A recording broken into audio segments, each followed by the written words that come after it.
दुःखहरे देवी महालक्ष्मी नमोऽस्तुते सिद्धिबुद्धिप्रदे देवी भुक्तिमुक्तिप्रदायिनी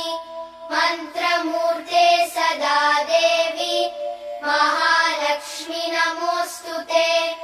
आद्यन्तरहिते देवी आदिशक्ति महेश्वरी योगजे योगसम्भूते महालक्ष्मी नमोऽस्तुते स्थूलसूक्ष्ममहारौद्रे महाशक्ति महोदरे महापापहरे देवी महालक्ष्मी नमोऽस्तुते पद्मासनस्थिते देवी परब्रह्मस्वरूपिणी परमेशि जगन्मातः महालक्ष्मी नमोऽस्तुते श्वेताम्बरधरे देवी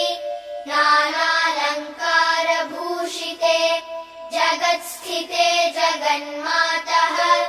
महालक्ष्मी नमोऽस्तुते महालक्ष्म्यष्टकं स्तोत्रम् यः पठेद् भक्तिमान् नरः